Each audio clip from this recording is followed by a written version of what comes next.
Welcome to Cultural Connections Lab. I'm your host, Dr. Kelly Forbes.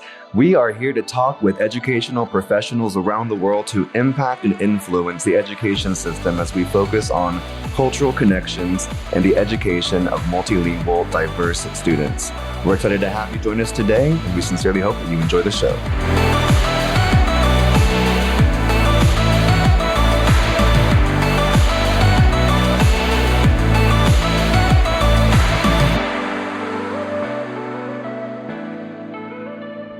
Hey there, listeners. Are you ready to take your school district to new heights? Introducing EduSkills, the leading software as a service platform for Title III and multilingual support in education. Having been a director of English language development for a school district, I was honored and privileged to get to use EduSkills. EduSkills understands the importance of equitable education and empowering multilingual learners to thrive in today's classrooms. Their cutting-edge technology provides school districts across the nation with the tools they need to enhance language acquisition, foster inclusivity, and improve academic outcomes. With their seamless implementation and comprehensive support, I have witnessed EduSkills ensure a smooth transition for school districts, empowering their educators to provide targeted instruction and personalized support. So why wait? Unlock the potential of your school district today with EduSkills. Visit their website, eduskillsllc.com, or call them at 405-879-9898 to schedule a demo. EduSkills, transforming education one student at a time. Welcome, listeners, to another podcast episode of Cultural Connections Lab with myself, your host, Dr. Kelly Forbes. I am incredibly excited, as I always am every time, to be with a very distinguished guest who we have here today. We have Dr. Okhee Lee. Dr. Okhee Lee is a professor in the Steinhardt School of Culture, Education, and Human Development at New York University.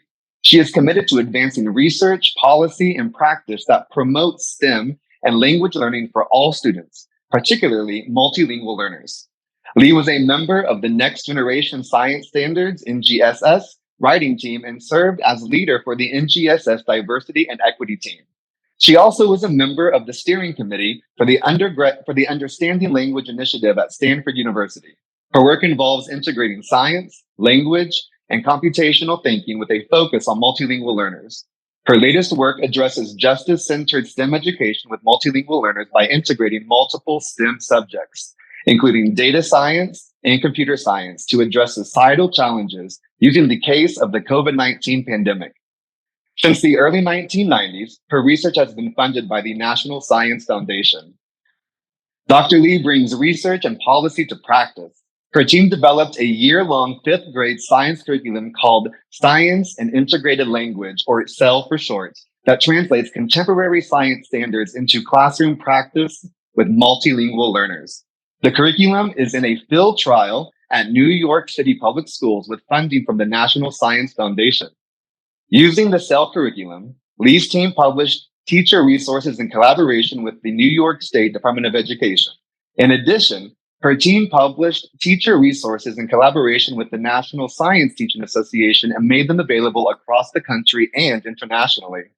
Lee provides leadership for major organizations and institutions across multiple fields, including the American Association for the Advancement of Science, American Educational Research Association, Center for Applied Linguistics, National Academy of Education, National Association for Research and Science Teaching, National Science Foundation, New York State Boards of Cooperative Education Service, New York State Department Education, as well as the New York City Department of Education. This is a wonderful opportunity for all of us and all the listeners. Welcome, Dr. Lee. Thank you so much for being here today. It is my honor, and thank you for your kind words. Well, I know that our listeners are going to be very fulfilled by the end of this podcast interview. In preparation and doing some research to get to know you more, of course, whenever your name came across and you were going to be one of our guests, I was so excited. Being a big advocate in the field of multilingual education, and then to continue to learn more about you from what I already knew in your research just gets me incredibly excited about our conversation today. It is my pleasure. And thank you for having me here today. Well, the research that you do and the work that you do in our field is so incredibly important, and not just for content learning necessarily, but to be able to be an advocate in communities that often don't have always the appropriate access to certain to certain classes, whether it be for organizational purposes or things like that. But in your work, there's just so much advocacy for justice, for multilingual learners to be able to have access to STEM classes. And you have a very important passion for that. And so I really want to hand this off to you to ask not only how did this become such an important topic for you in our field, but also how did you start the process to identify that, hey, this is a really big need that we need to consider and to share more information with the other educational professionals in our field. So you're asking me about how I got into this field. Well, into this field, and then most specifically also into the work focusing on STEM for multilingual learners. Okay. Could I go back a little bit about who I am so that I can reflect on my personal life in relation to my work? So about 2 days shy of 40 years ago, I came to the US from South Korea. And I was about 5 days shy of becoming 25 years old. Do the math, and now you know my age.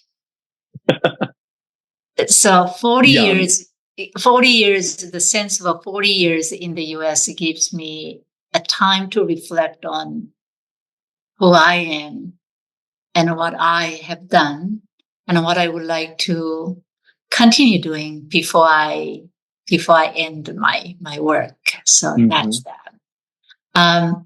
Just very briefly of how it started, I would say. So I'm from South Korea. Was born several years after the Korean War and grew up in a very remote village after the Korean War. So when I see photos of third world country photos, it reminds me of who I was when I was born. And then, long story short, I came to the US, to Michigan 40 years ago.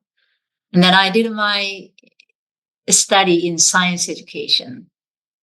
And then when I finished my doctoral degree, I joined my husband in Miami, Florida.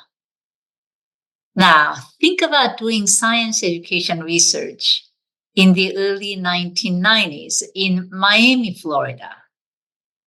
Now, before then, I really did not have a formal training on language and culture in science education.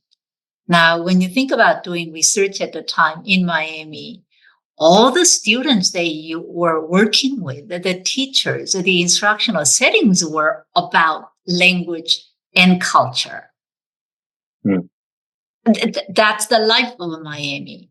So I studied doing science education in Miami, which inevitably involves multilingual learners. And when I started doing the work about language and culture in 1992, that was the beginning of my work, which was about 30-something years ago, people would say, what does language and culture have anything to do with the science? And I said, what? Well, science is a science and science. Science is a universal. And people didn't think about it. That was only 3 decades ago. So with the younger generation of colleagues, when I say that when I started, the first year is 1992, about language and culture in science, that's Tina Turner's song of What Does Love Got to Do with It? And it's love Tina Turner too. And it's hard for people to remember that that was only 3 decades ago that we didn't think about. And so I was quite flustered that the field of science education or education research in general did not pay attention to the student population, and I was flustered. And a very wise colleague of mine told me that keep doing what you do. In no time, would people wake up one day and say, my God, the students in front of me look different than my students just a few years ago. That would have happened. And I didn't quite understand what that meant until 1992 and in 1910, and that would be 20 years later, I was invited to be part of the writing team of the science standards, and then was asked to lead the team to address diversity and equity. So it took about 2 decades from nobody would pay attention to me to, wow, I'm the center of the attention. The trailblazer of it. I was a troublemaker first. Perfect. So let's see. So it took 2 decades from the student population to be not recognized at all to the attention. And then it has been a decade since then. And I expected to work for another decade. So I would like to do the cycle of 2 decades and 2 decades, and I cannot even imagine. So the reason I share the story is I'm sort of like, take 1 second of pause and say the student population. And the reason I'm saying is that at that time, Kelly, you may not remember, you may not, but according to No Child Left Behind of 2001, the student population was called limited English proficient students. It's LEP, yes. LEPs, LEPs, it's LEPs. That was 2001. It's a federal, the term was that. And nobody liked it, right? Because it is limited. And so the field went very strongly against limited English proficient student. And my thought was that in my lifetime, if I would see the change of the term from limited English proficient to something else, but not limited, I would be happy. But guess what? So when Every Student Succeeds Act of 2015 became a law, legislation, the Every Student Succeeds Act called the student population as what? English learners. So it took from 2001 to 2015 from limited English proficient to English learners. Now, when the English learner, that term came out in the law, some people thought at least what a relief, and others thought that that's not enough because it's still English learners. The norm is English. It's English. Either you have it or don't have it. And once you say either you have it, don't, that's a little bit still continued deficit of, Okhee, you don't have English, or Okhee, you have English. That. So we were all striving. And I was really delighted that when WIDA 2020 edition came up with the term multilingual learners. And what is important about the multilingual learners is that the WIDA standards have been adopted by 34 states. No, 36 states. 36 states and 4 territories. And then so that means that 36 states are using multilingual learners. And so I'm joking to people that, you must be very confused. Why? Because according to ESSA, Every Student Succeeds Act, you have to use English learners. But according to your state standards, you use multilingual learners. Are you okay with using 2 terms alternating? And they said, well, perfectly fine. It is true. There's so many different acronyms that have come out. I was just watching a pre-recorded webinar that came out not too long ago, either last week or a few days ago, from the Office of English Language Acquisition with Montserrat Garibay on there, and it was part of that was discussing all the different acronyms that we have gone through over the years. For me, because it is a federal legislation, I think of a LEP and then EL, and then now MLs, multilingual learners. And guess what? Once the field says 36 states use multilingual learners, and the field of educators is pushing, and I expect that multilingual learners is going to be the federal legislation term sooner than later, I hope. I think it's incredibly important for us to consider the words that we use, to not be deficit based and to be assets based, and to be very critical in our thinking about that, because there are also psychological implications to that. And not only that, I think just, overall as a community, to be reflective about all of the gifts and talents that diverse communities, everyone brings, and to focus on those as assets and to have them be recognized as assets intentionally and to seek them out. Exactly. So according to No Child Left Behind, I would be limited English proficient. And then there's nothing limited about you. And then I would be someone who is learning English as the norm. And now I am multilingual learner. It's just, for me, that's really just a simple example of an asset-oriented approach of the student population. So from here on, we are going to use multilingual learners. Multilingual learners. I totally agree. And here in the state of Oklahoma, we are also a reader state. And so we are very accustomed to using the term multilingual learners in our field. And I'm fortunate that we are, definitely. My research personally was focused on cultural proficiency and the role that it plays in providing an equitable education for all students. But through that lens of the conceptual framework for culturally proficient practices, recognizing the dominant societies and how that impacts other societies and other communities is very important for us to consider, I believe, in all of our work. But I think that helps us, break into bigger conversations about what we can do to help promote and seek ways to enhance justice in our field. And I think it's so inspiring, the work that you are doing, because it promotes not just equity, but this incredible sense of justice, which is out beyond the classroom. I mean, this is a global discussion. And again, I'm just so fortunate to have you here to be able to elaborate on this, because you are the expert in this field.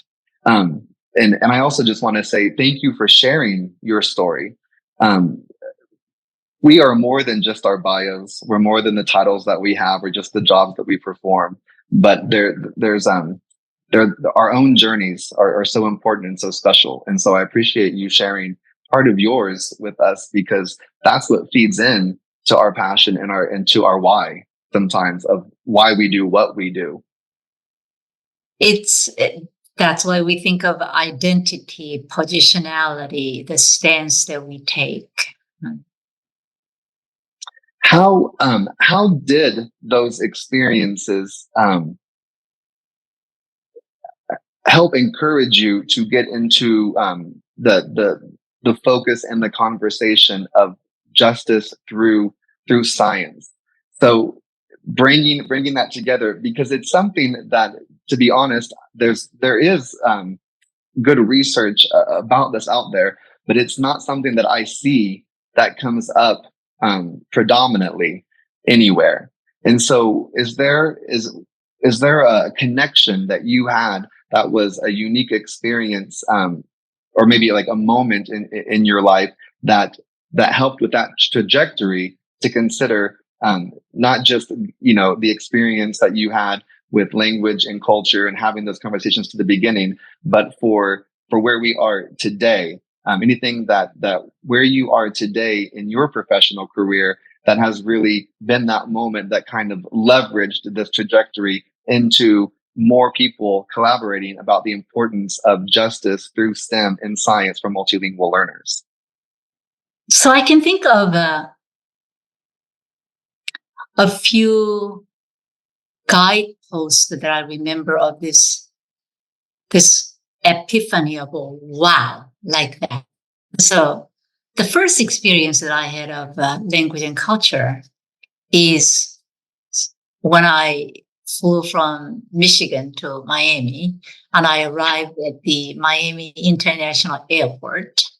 All right, from South Korea to Michigan to Miami. And I just landed at the airport, and he says, "Welcome to Miami." And then there was a Spanish, and then there was a Haitian Creole. And I looked at the signs, and it says English, Spanish, and Haitian Creole. And I said, "Oh, wow, I'm in a different world now." There are three languages officially in every public setting. We're talking about 1990. And that was the awakening of it. So I became much more aware of, English, Spanish text tends to be longer than English. Text is just longer than English. And Haitian Creole tends to be somewhat shorter. So I'm becoming a lot more mindful of different languages because I studied Korean. I mean, that's my mother tongue, home language, and then Chinese, English, and German. So I was thinking of the different languages. So that's one moment of, wow, it's like a little like, Wizard of Oz. I'm not in Kansas anymore. I bet it's an incredible culture shock. And then, and to not just see your language represented. Yeah, from Korean to Michigan speaking English to Miami, Florida, just seeing three languages. All right, I'm in a different place. So that's one just the recognition of diversity. And then the second is doing research, and people say, what does language and culture have anything to do with the science? Because math is universal and science is universal. That's a second. The third that I found more recently, there are a lot more markers, but the third that I found interesting is that. So I was a part of the Science of Standards, and that was 2011. You can imagine that I just moved from Miami to New York. So that was one big change. Then I was invited to be a part of the standards writing team and lead the equity and diversity team. That's the second. And then the third is that there was an understanding language initiative at Stanford by prominent colleagues, and particularly Kenji Hakuta led the Understanding Language Initiative. The main idea at the time was that now the Common Core for ELA and math are in place, and the Science of Standards also came out in 2012 is the framework document, and Science of Standards came out in 2013. So the language education community came together saying that the language education needs to be part of this discourse about the content standards. And the main reason of that language education community to come together with the content area educators is because that starting from No Child Left Behind and through the ESSA, the Every Student Succeeds Act, and now, it'll say that English language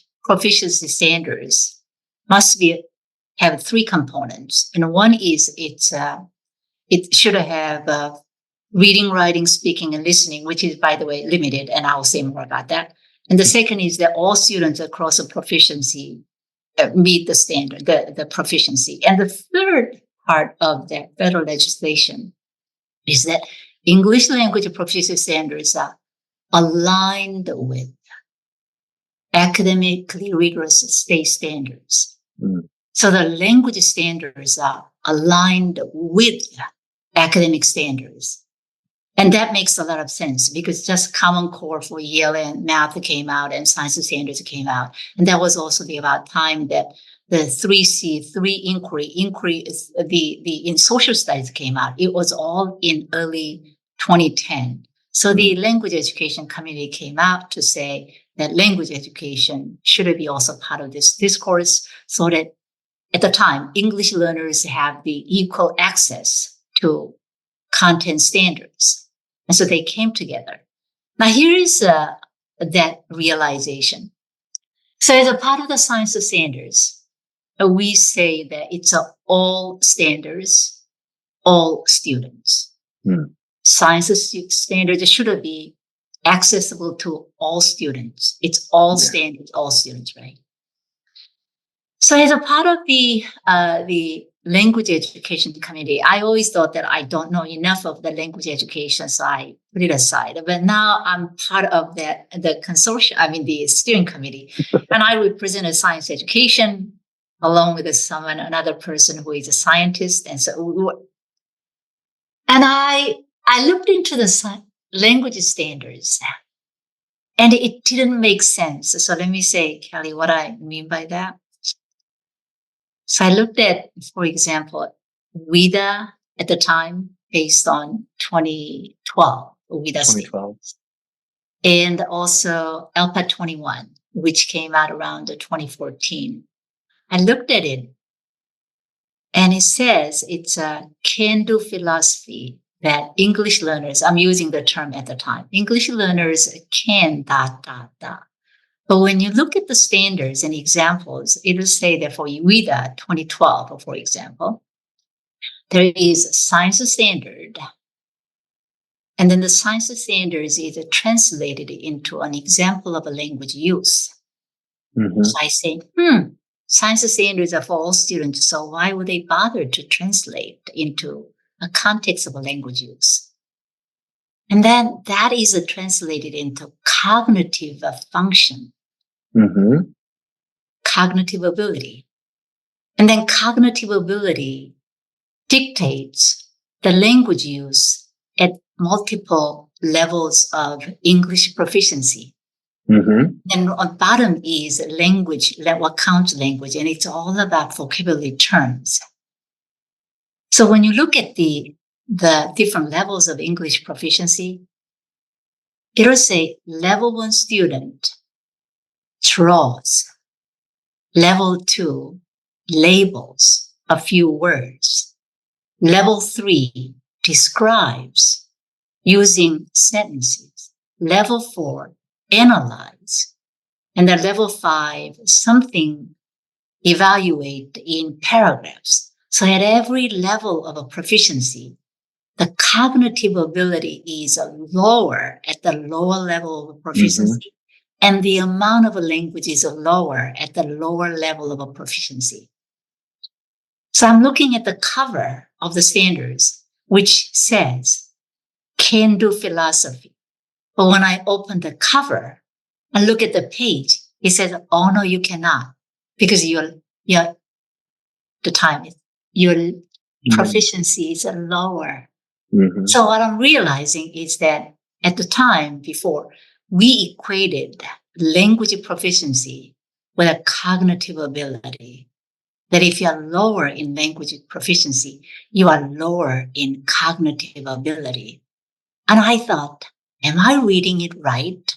I must be reading it wrong because English is my second language. I must be reading it wrong. I don't understand this. So I asked the people, do you understand? Can you tell me why? And the language educators will say, but I don't know enough of the science content areas. And science educators will say, but I don't know enough of language education because we respect the other field. And who am I? How would I dare to ask experts in another field? So we don't ask. So that was my awareness of this does not fit. At one point I said that, the emperor does not have clothes on. Right. And I'm realizing that at the time, English learners, at the time was limited English proficient students, and then limited. They were succeeding, not thanks to, but despite our expectations. And that was a big moment of, wow, we are doing it not quite right. And I'm really grateful from my experience that I worked with my language education colleagues and I respected them tremendously. And I was just sort of like a newcomer into the club, the community, learning about much more systematically of, I need to know. Because science educators would come to me and say, Okhee, do you know? And I cannot say, I don't know. But I could not answer the questions because I did not know enough of, I don't understand. It's just so nebulous. So I started doing real study of language education from the content perspective and realizing that, whoa, no, the language proficiency levels were equated with the cognitive abilities, which were equated with the Bloom's taxonomy of 1959. Mm-hmm. That was the recognition. So I had a choice of, am I going to say it or am I going to keep it quiet? Because my sort of conundrum was that if I say it, it's not going to be pleasant to the field of language education because I am critiquing the whole language education field. But if I don't say it, I'm hurting the field and I'm hurting the student population. So guess what?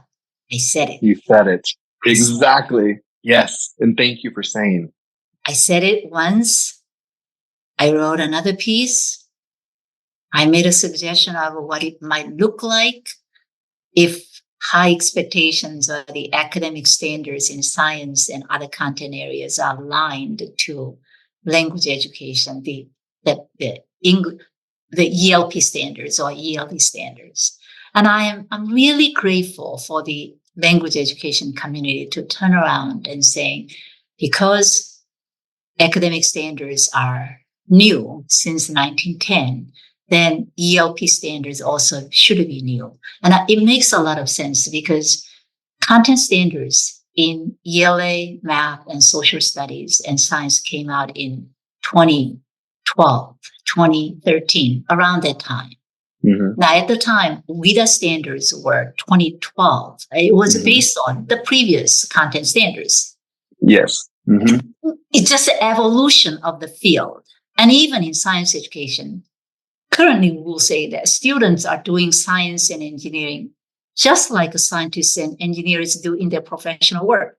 Students are not learning about science. The students are doing science. Students are figuring out. Students are doing, and they're doing, right? But that's a huge shift from students are learning about science, from reading science textbooks to students doing science and engineering as scientists and engineers.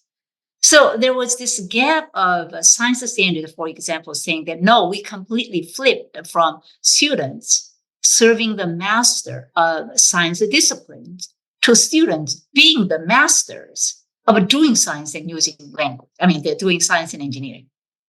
So there was a bit of a gap between, at least in science and STEM standards, of students are the masters to English ELP standards where no, students have to know the vocabulary, know the grammar to be able to read about science books and read about or talk about.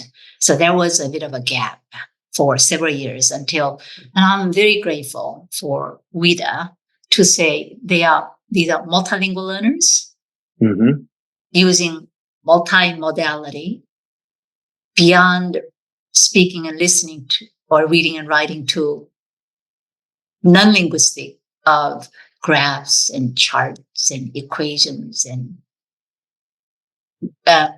computational models and using data and even gestures using multimodality. The current language education community is beyond the four linguistic modalities of speaking, listening, reading, and writing to no. Can you imagine learning math without knowing symbols and equations? No. And it was difficult not having any language barrier either. Nothing to do with the language. Can you imagine doing science without knowing graphs and charts? And I mean, right now when the weather is really hot, what color do you use? Red. When the more that the dark blue disappears, then we say, oh, the climate is changing. It's that. So it makes a lot of sense that because ELP standards are aligned with the content standards. So it starts from content standards. So now we are saying that students are doing content learning, and students are using language as they're doing content.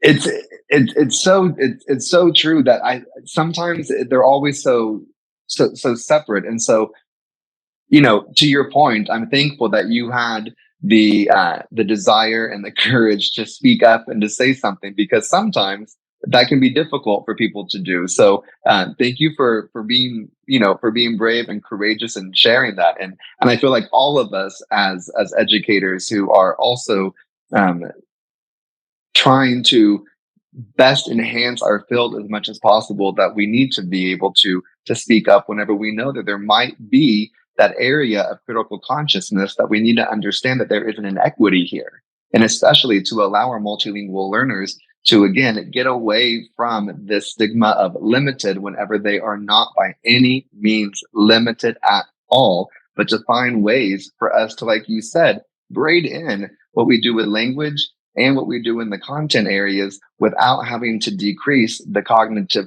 processes to cross over that cognitive threshold for content language acquisition. That's exactly. So think the what we use of a language might be actually a little bit interfering, because it's not use language, it's a communication of ideas using any Yes. means of language, many modes of communication. It's a communication of ideas. And once we say language, we typically think of a language like Correct. Yes. Again, this is why it's so good. And see, I love conversations like this, because it pushes us to move beyond and to, again, reconsider what words am I using, because there's an implication to what I say and how I communicate it. And you're right. It's not necessarily about language. It's about communication. communication of ideas for a purpose, in context, in the service of. And when you think of it that way, then it's any ways that you communicate. Right now, Kelly, you and I are smiling because we are in sync. We enjoy our conversation. We're smiling. It's a communication. When I get very excited, I use my body to say, it's really interesting, isn't it? Like that. It's Me all too. that's all part of the communication. So that's that. Just to follow up on what you said. So I learned the two things from that experience, that I thought that I might be thrown away under the bus of how dare you. But instead, I was really very welcomed to share ideas of I struggled to understand. And if I struggle, chances are that other people also struggle too. Mm-hmm. So I consider speaking up not just the bragging or being boastful, but it is a form of advocacy and activism, and it's intellectual honesty, that I need help because I don't understand. And if you don't understand, we work together, or I may say something to help you to do. So that's the lesson that I learned, that educators have a genuinely good hearts to help students. As it's a matter of recognizing the gaps in our understanding and sharing our understanding, and then build the momentum of that. I often joke about a quote from Socrates: "All I know is I know nothing." And that the more that we continue to dig and to learn in our respective fields, hopefully, what you're doing is uncovering other things that you didn't know before, and that we're always continuing to learn more and to grow, and to identify those areas. But I really appreciate you touching on the topic of all of the educators. The overwhelming majority of them, there may be an outlier, but educators come with a heart and a passion to want to help and to serve. And then sometimes we feel like, well, if I don't know something, maybe I can't ask because I might be looked at as if I'm not good enough for my job. So I'm just going to be quiet. And I think if we can break down those barriers and be really curious and ask each other these questions, through those conversations, iron sharpens iron, and we get to learn so much more and to become better at our craft. And that's going to be the best option for the students. And this, to me, is a moral imperative for us to continue this conversation with grace and compassion, to learn from each other, to be the best that we can be for all of our students. That's exactly. But I would like to go one step further. So it's not only about our students, whether we at the time, some time ago, limited English proficient to English learners to now multilingual learners, but it's also my identity and my positionality too. That because I am a native speaker, I cherish my accent. I make mistakes with the grammar and colloquial English, and it's a part of me. So the fact that it's a funny, I'm going to say it. And I say, when I ask a question, I have the audacity of saying, well, English is my second language, and I have the perfect reason to ask because I don't know. I don't know. So I'm asking, well, English, that's one. But the second is that if someone has to ask a question, it could be me, it might be me, it should be me, or it is me. That notion. So by asking those questions in a bold but modest way, I'm informing people that do not underestimate me. Do not.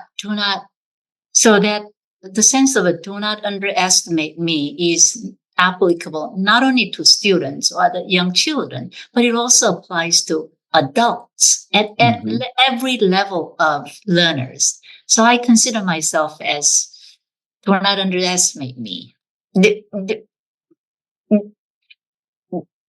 Absolutely, yes, absolutely not. And no, don't, and to any of the listeners out there, I want them to own it too. To not hide away sometimes, but to really, own who you are and be so proud. And to also, remind yourself, I'm not worth being underestimated. I have value. So I have to advocate for myself so that I have a voice to speak up. And so I typically would say that I still may have an accent and my English may be somewhat not quite, but give me time. Give me time. Well, I think you're absolutely wonderful and perfect as you are. I mean that so much. So when we know that we have areas of limitation, it's a matter of how to find the solutions to become better while you also improve yourself. So one example I would say is that I always make mistakes of, for example, prepositions and articles. I don't know whether I should use the or nothing. I don't know whether I should use with or of or I just, whenever native speaker says, oh, it sounds about right. And I say, I give up because I don't know what sounds right. I don't know what sounds right. So what is important for even adults, experts is that when we say language, I don't think of a language as the technicalities, the conventions of writing. It's of the most important thing is ideas. Do you have ideas? Are you passionate about your ideas? Do you have expertise about your ideas? Or do you own the ideas? And then from there, it's my idea. I just need help with organizing, making an argument, presenting.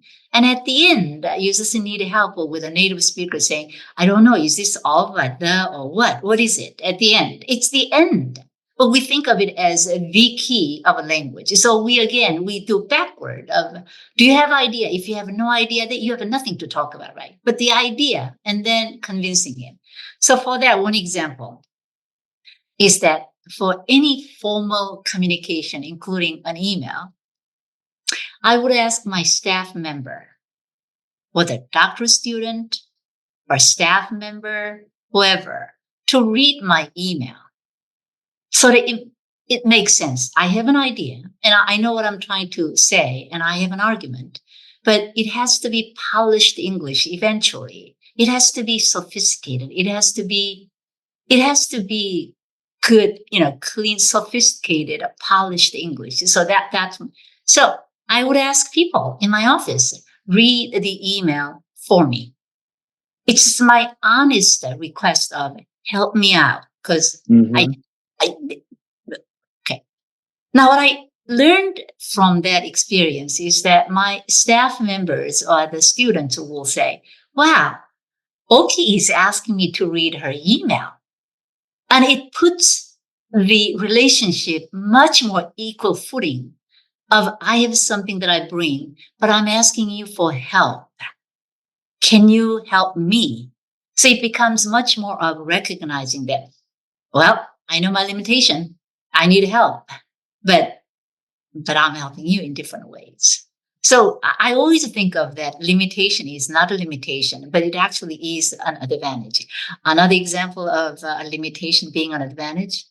So when I speak with like interlocution right now, speaking, I'm very mindful of the response or the reaction of a listener, whether it's a large audience or just Kelly, you and I, just the two of us. I'll be listening. And then once in a while, I will see the reaction of a bit of a puzzlement or sort of like, like that. And I capture it and I say, I'm not making sense to you right now, right? And then you will say, okay, say it again. Yes, I will say it again. So that makes me a lot more attentive to the conversation because I wanted to present ideas and I wanted to communicate. So I'm paying attention to my listener, the interaction. So that makes me much more modest about I'm speaking, but I know when I'm not communicating and I'm the one who is detecting, I'm not making sense to you right now, right? And then typically they will say, you don't, just say it again. So that's an example of what is perceived as a limitation. Or she has an accent, or she's not quite from here to, no, I can hit you hard. Don't underestimate me. I know not my limitation, but I will turn it around to be an advantage. I can relate to that a little bit from my second language is Spanish. And whenever I was in the classroom, I would often ask some of my students sometimes, can you come? And because I wanted it to be correct also. And I'm also a dancer, a salsa dancer. So now I always ask my salsa partner, who's from Colombia, or sometimes even my goddaughter from Mexico, or anyhow, if I have another contact. And if I'm writing something that is supposed to be more formal, I want to just make sure it is correct. I don't want to mess up. I'll send it to them and say, hey, do you mind editing this for me or giving me some feedback on it? But I really love the conversation that comes after that, because then we get to be language learners together also at the same time. But I also found it interesting in my acquisition of a second language, it helped enhance my English. Exactly, because that's the notion of a bilingual. The more that you are aware of how language works, so the more you pay attention to how languages work in different contexts and different languages. And we will be right back. Are you ready to take your K-12 multilingual programs to new heights? Look no further than the experts at Kelly B's Consulting. We're not just consultants, we're partners in education, with a passion for empowering students and enriching your classrooms. At Kelly B's Consulting, we understand the unique cultural and linguistic needs of your diverse student population. Our team of experienced educators will work alongside you, tailoring strategies that transform your multilingual programs. Don't miss out on this opportunity. Visit www.kellybsconsultingllc.com today to learn more and schedule your consultation. Kelly B's Consulting, shaping the future of K-12 multilingual education across the nation. Your success is our commitment. Contact us now and let's start building a brighter tomorrow together. And now, back to the show. Are there new conversations happening where that curriculum is being implemented specifically, where they're having new different conversations now about um, the role of language and communication and what that looks like through the work that you've been doing? But thank you for shifting the topic. All right, here we go. It made me think about that immediately. And I thought, I bet you that whenever the educators are going through the standards and are implementing this through the lens that you've given us currently right now, I'm sure that it has to encourage a change in conversation or a change in thought. So the standards, science standards were released, they came out in 2013. And it was at the time, a decade ago, it was a pretty bold movement of saying that students are doing science and engineering rather than teachers are telling students or students are reading about science. It was a shift. That's a big shift, yes. Big shift. It's just flipped it, right? I'm not learning about science. When you say learning about science, that means typically reading about science from textbook. And that's why we focus so much on vocabulary and grammar, because it's a reading about. But now I'm doing science and I'm doing engineering, and it's a flip. And it was quite a challenge in the thinking of science educators, and it also influenced to other STEM subjects, computer science and data science. So in science, it's practices. Students are doing science. And by doing science, they are learning as a product. Okay. And the same thing about the students are doing computer science. The students are doing engineering. Students are doing. Now, at the time, that's when the gap was between science standards and English language development standards. That science was students are doing, but then the language education was that students are learning vocabulary and grammar. And if you don't have language, English, then you have to do what?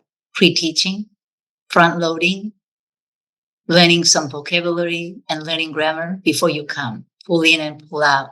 But that's where the front-loading and front-teaching and pre-teaching and vocabulary and grammar focus comes in. So there was that gap.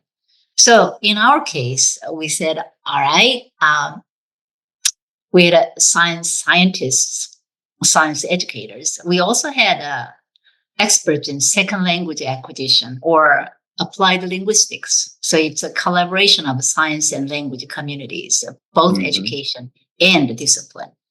That's beautiful. And because we studied from science, we said that, well, we are developing instructional materials where students are doing science. And when we say students, meaning the English learners at the time, now multilingual learners, are doing science, just like, but the people will say, but they don't have English. Well, they are doing science. So they don't have English. Well, they're using any modes of communication to communicate ideas. So what does that mean? They are not just drawing airplane, but they are drawing a model to explain why. They are just using all the investigations to collect data. And you don't have to say expand or contract or fancy terms. You just say the same, go up, go down, draw arrows going up. So think about it, Kelly. Arrows could be cause. A is causing B. It's a the Cupid's arrow. Cupid studied who is doing cause and effect like that, which is every day, Valentine's Day, who falls in love first, and you or me. It's seriously, the arrow is a cause and effect. Or arrow could be also movement. I'm moving from A to B. Yes, a transition or move, yeah. And an arrow can also be just labeling, look at here. So just like that, we have a polysemy of words. Yeah. A symbol has multiple meanings. Yes. I've never thought of it that deeply like that, but it's making so much sense. A lot's just popping and clicking in my head. So arrow is not just a look at here, which is important. I'm indicating where to look at, or molecules are moving freely in all random directions. So moving is a direction. All random means all different directions. But something is causing from here. The point is that if you think of any modes of a communication, that simple arrow, it is a meaning. It's a meaning-making resource. So I may not use that direction or random movement or causing and all that. But what I do know is that it starts from here to here. And that arrow is my meaning to communicate science idea. And that's where the beginning is. And I think it's important that it has to be that way. Because as you were saying that, I was giggling a little bit to myself, thinking, if I just read about dancing, that doesn't mean I'm a dancer or I can do it, or just because I read about it. And you have to be in the act of doing, engaged, and being that. That's exactly the point. So it's a doing science. So when you do science in science standards, it's not about doing science, but it's about, I'm very interested in knowing something. Here is a phenomenon, or here is a problem that I wanted to explain why. It's a phenomenon that, so in our case, let's say physical science is not about the structure and properties of a matter. It's not that. Our physical science topic is what happens to our garbage. Mm. The Earth system is not about Earth system of a biosphere, the hydrosphere. It's not that. It is, does it matter if I drink water from tap water and bottled water? And it goes into, where does the water come from? The water goes through the mountains, and it comes through an underground, and that's what I drink. But when it moves, it goes into the air, hydrosphere, and then it goes into the air. So this time, when students are doing science and engineering, it's not about learning about what ecosystem or earth system or matter, or it's not that. What is the phenomenon that you are interested in? So students are doing science by explaining.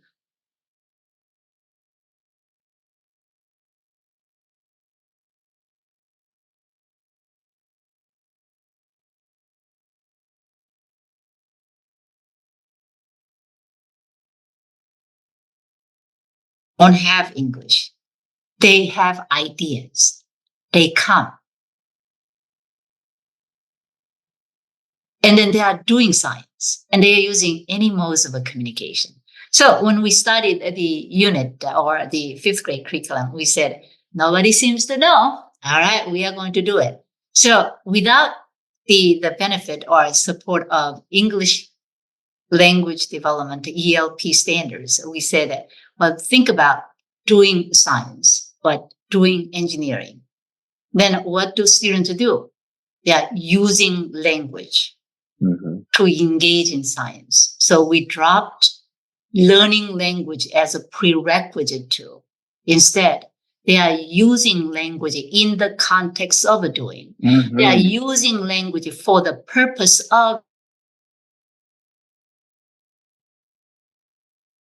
content. So language in the service, language in the use of, language for the purpose of, language in context. So we defined that doing science, using language.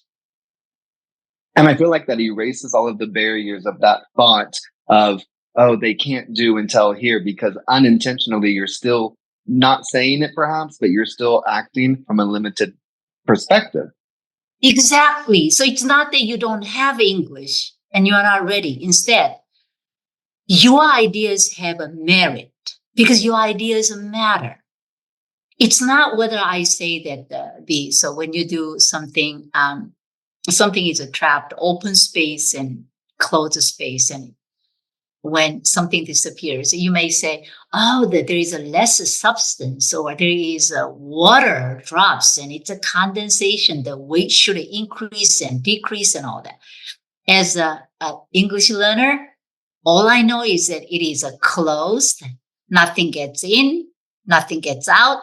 So the weight should be the same. All I have to say is nothing gets in, nothing gets out, the same way. That's all I have to say. I don't know how to speak English in all the, the more substances, and the banana has a decompose, and therefore, the water is a condensation, and there are water drops, and therefore there is a new substance, and the weight should be more. I cannot say it, but what I do know is my reasoning. The idea is that it is closed, nothing gets in, nothing gets out. It's the same. That's all I have to say. So this is where we say that in doing science or engineering or any doing, what matters is ideas, not the language. Exactly. It doesn't matter the level of proficiency to be able to be engaged in the content. Language acquisition is going to take time no matter what, but that doesn't mean that you can't be 100% engaged and active and participatory in the content area. So when you think about just a simple language app, how would I say, amplification rather than simplify? Don't simplify, but amplify. So yes. So you start from the idea. So let's see. Let's say something about since we're talking about the garbage decomposing, let's say about the decomposing. So you'll eventually get into decomposing, but the basic idea is that the weight stays the same. The weight stays the same. It's the same. The same. If I do not know stay same, I will say the same, and then the same. And then if you give a sentence structure, I could say the weight is the same. That's the sentence structure. Now I can say the weight is the same. Now, if you like to, now I know that the weight is same, and I wanted to say more sophisticated. And so what I'm expected to do is the same is. So in the weight is the same, but the weight remains the same.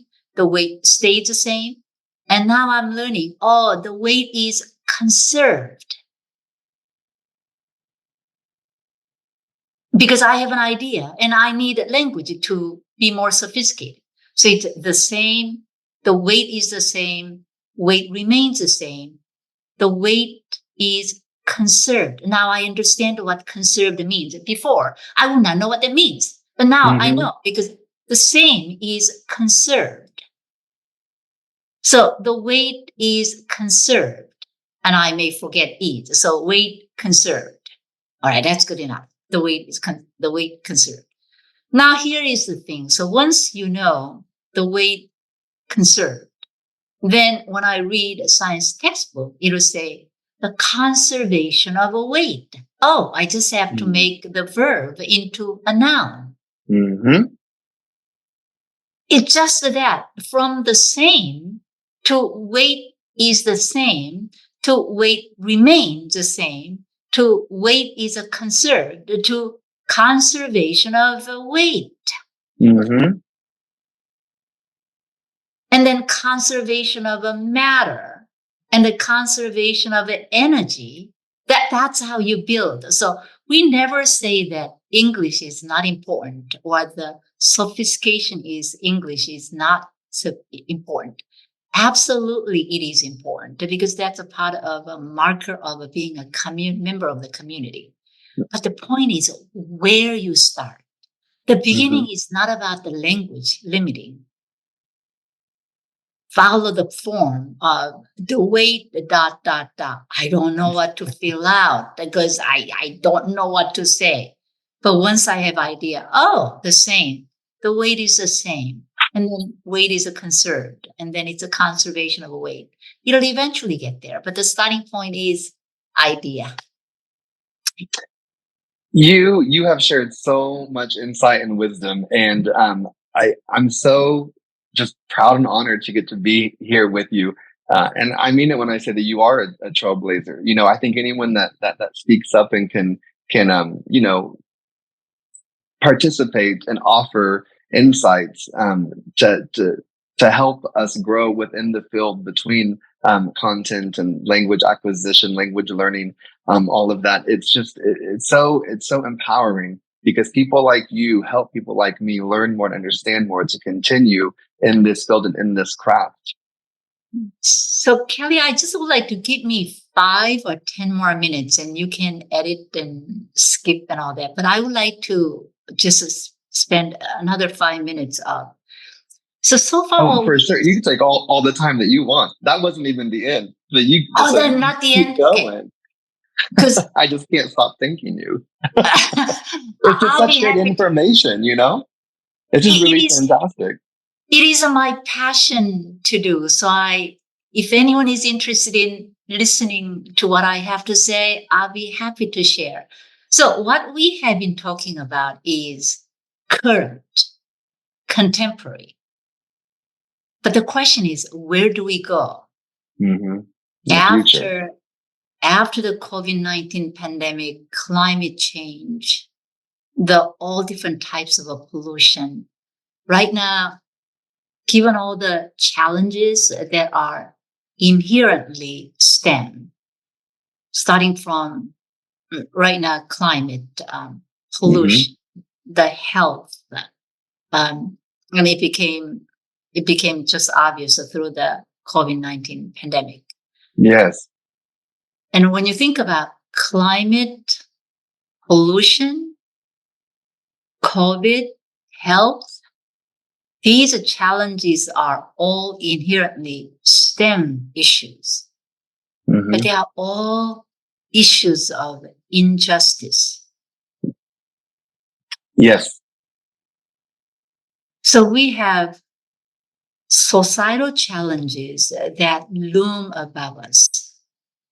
And then we have the role of a STEM discipline, a STEM education.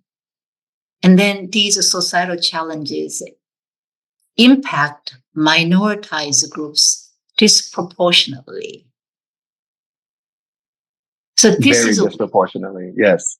Unfortunately, right? So I'm critiquing the science standards and also just the field in general. And we have other colleagues who have been ahead of me, but I'm focusing on multilingual learners. So we cannot say phenomena about what happens to our garbage, and that is sufficient, necessary, but not sufficient. What should we be doing? We should say that why do we have a landfill in a certain community, but not other communities?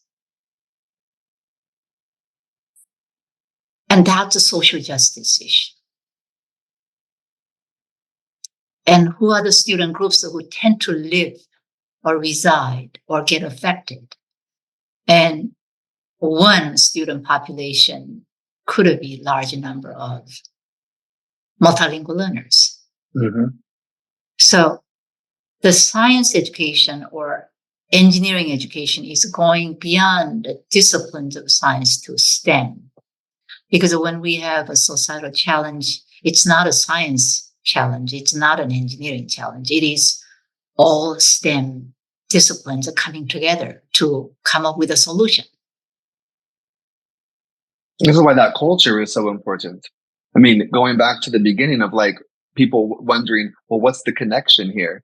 Well, this right here is one of the main connections because it's action toward justice, because there are other countries and other communities that are, like you said, disproportionately impacted by landfills and waste and things that the United States specifically has created. And so I think that this is and part of what I was literally about to talk about is like, it's that justice piece and this call to action of what do we do to help combat climate change and to reverse things that we have been doing and to help other minoritized populations who represent these countries to help empower so we can make changes globally and reduce this. So here, you just said that globally and activism, right? You said both things together. So living in New York City through the COVID-19 and seeing the impact that the city endured. Mm-hmm. So here is an aha moment of another new chapter of the work that we are getting into. So my family members live in Daegu, South Korea, or Seoul, South Korea. And being close to China, South Korea was impacted before, just a couple of months before the US. So I would call my sister in Korea and she will say, 2.5 million people in a city is completely quarantined and we wear masks and we cannot travel and nobody can visit us. And I said, you must be kidding. How could it be possible? The whole city with a 2.4 million people were quarantined. And I said, are you okay? Are you okay? Well, about just 2 months later or 3 months later, my sister would call me and say, are you okay? And I say, why? Because according to the news, just so many cases and infections and hospitalizations and deaths in the US, but especially in New York City. Mm-hmm. So that was my personal experience of my family in South Korea and me in New York City, and just reversing the course of the cases, infections and all that. So it became me, right? And that took me somewhat of we are in a different world, because this COVID-19, an event after century, is completely flipping the upside down. Now, I'm not going to talk about politics and all that. That's a whole different issue that I'm going to stop, especially in Oklahoma. That's what's happening. I'm not going to go over that. All right.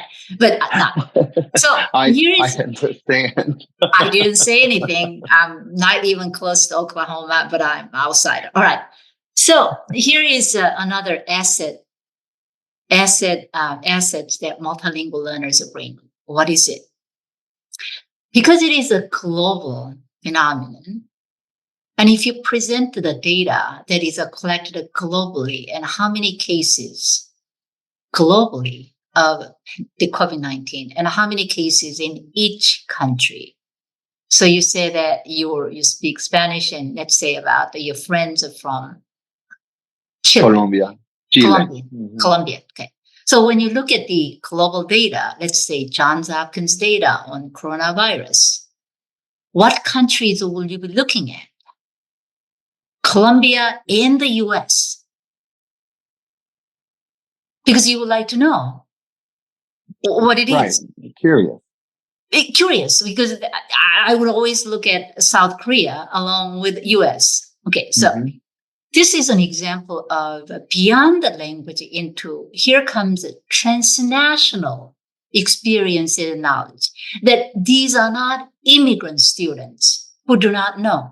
These are the students who do know about other countries in addition to the US. Mm-hmm. That's the asset beyond the language. Well, definitely, because we all need to be global citizens and understand that what happens on this side of the globe can impact the other side of the globe. And so I need to be considerate of that. It's not about the country from where I am. It's about me being a global citizen and being part of that with you. So multilingual learners, especially students coming from different countries, or students who have family members living in Colombia or Ecuador, Chile, or wherever. Exactly. It's not a limit. In fact, it is an asset that they bring. And I would say another level of empathy as well. That's compassion, empathy, global. So it's a global. And when I say global, it's a transnational knowledge and experiences.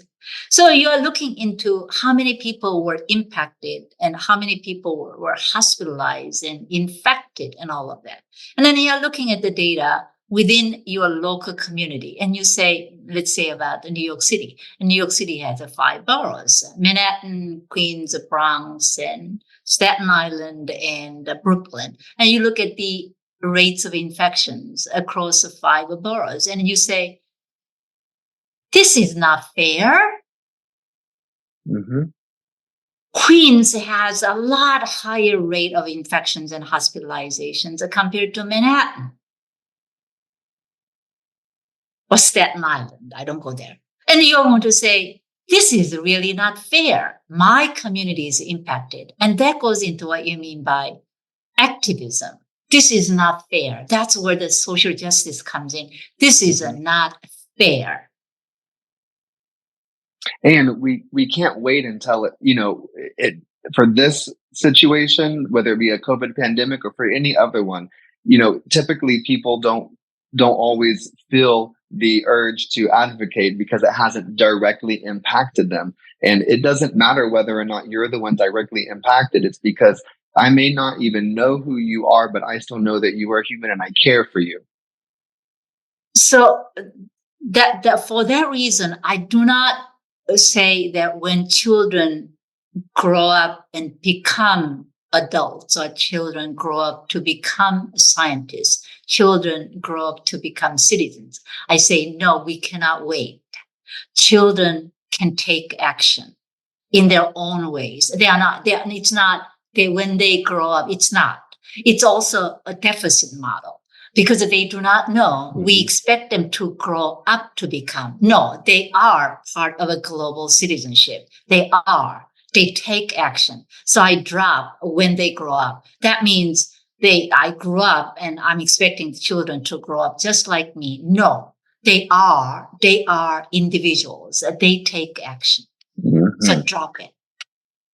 And what would you recommend to our listeners out there that are hearing this and are so excited to have conversations around our conversation today, but also about social justice? What would you recommend a call to action to be, or what a fifth grade teacher could do in their own right?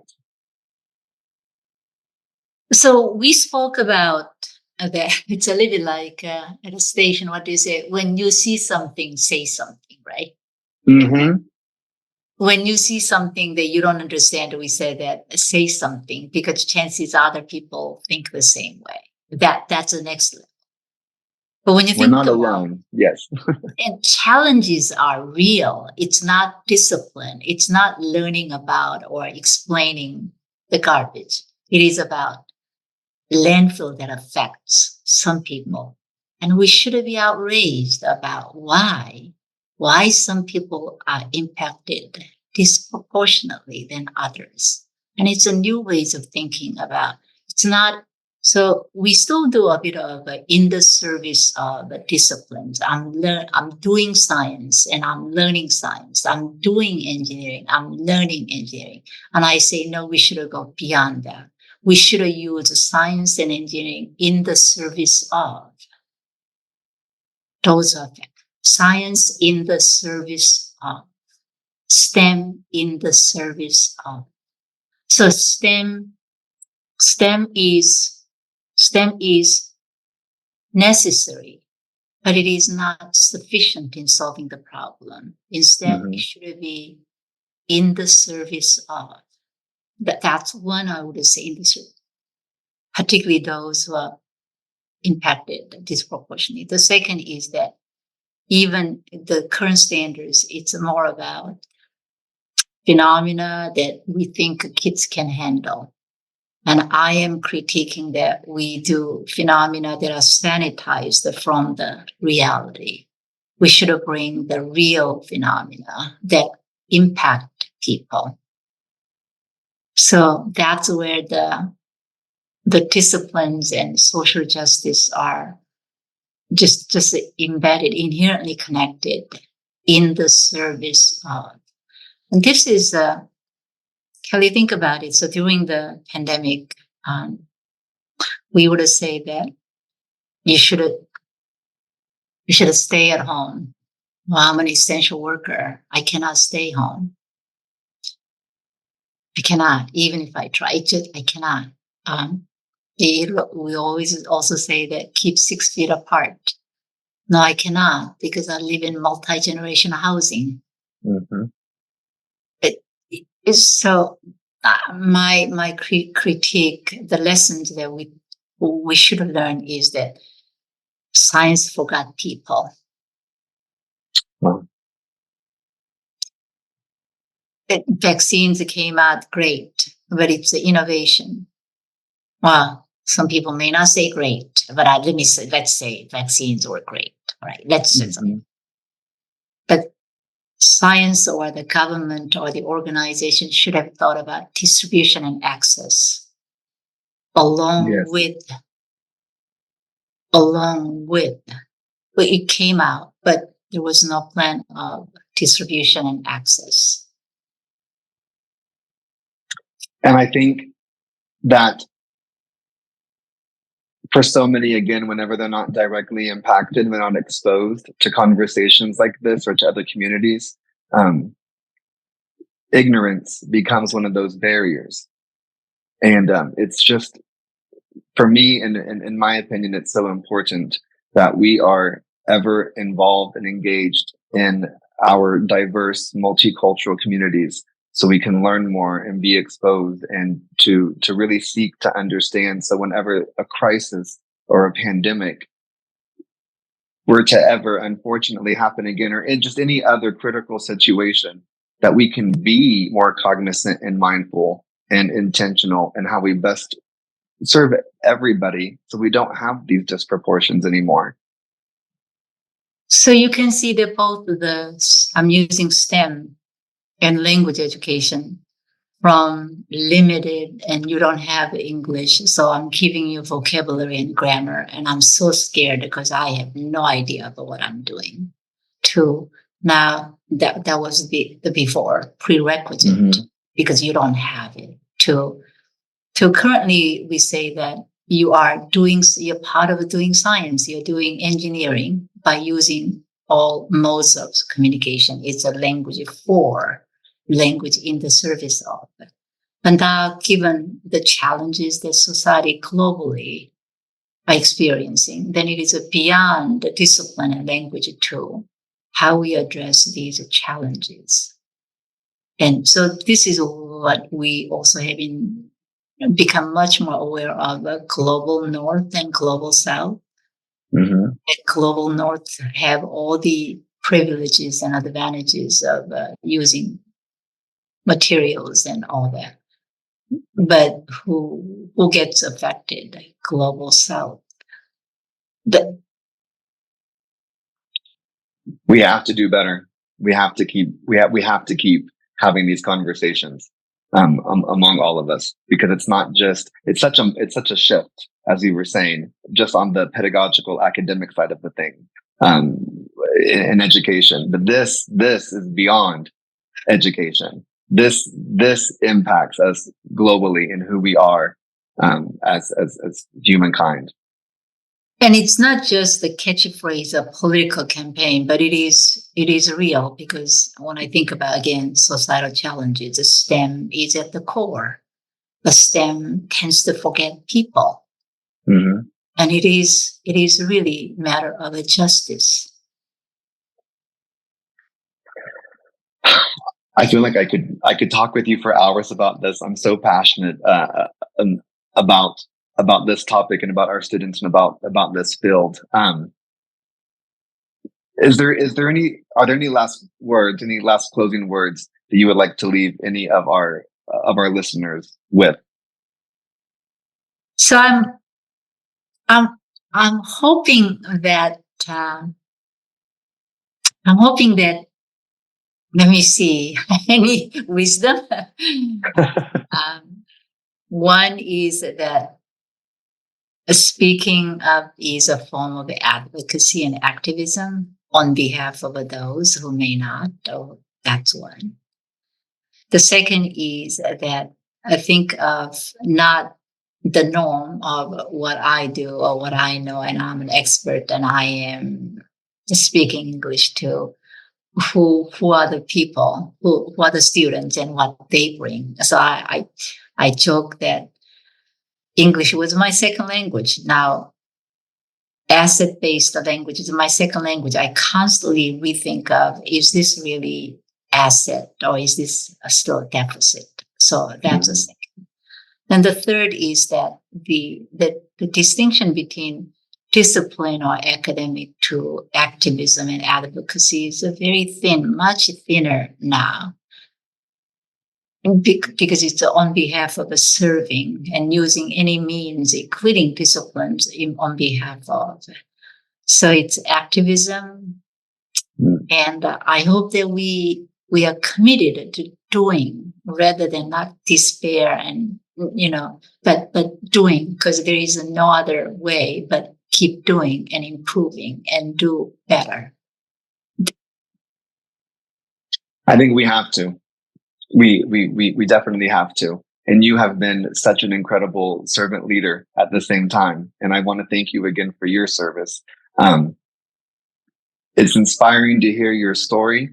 And the fact that you're so humbled and you don't put yourself first. I can tell just in the conversation and in your energy about, really considering others and putting others first. And your service has contributed enormously into not just the science field, but the education field, and most specifically in the field of multicultural and multilingual education. And so as a practitioner in that, and as a researcher in that, I want to say thank you for all of your contributions. And I really appreciate the contributions that you've left with us today.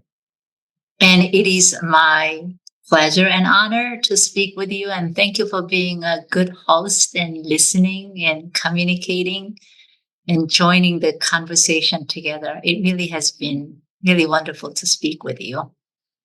Thank you. Well, it's been my honor and it's been my pleasure. And to all of the listeners out there, I hope that you have enjoyed this incredibly enriching conversation from the incredible Dr. Okhee Lee. And just so you know, we will have her bio in the description of the podcast, as well as some links to some of her research, as well as her most recent article with Dr. Scott Grapin, which is called Transforming STEM by Focusing on Justice. And I encourage all of you to research more articles from these amazing authors, most specifically Dr. Lee, since she is our incredible guest today, but also to find your next action step wherever you are and whatever that looks like to continue in this service that we're doing right now. So Dr. Lee, thank you again so much for your time today. I genuinely appreciate you, and I'm sure that all of our listeners do as well. Thank you so much. Look forward for further opportunities. Thank you.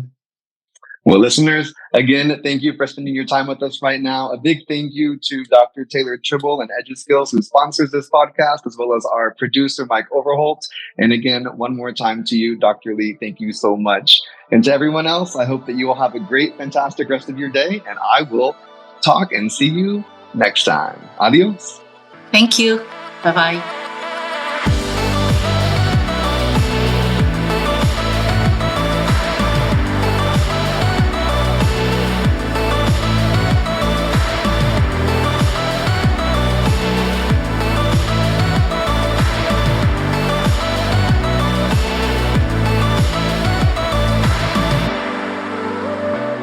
Thank you for joining us today.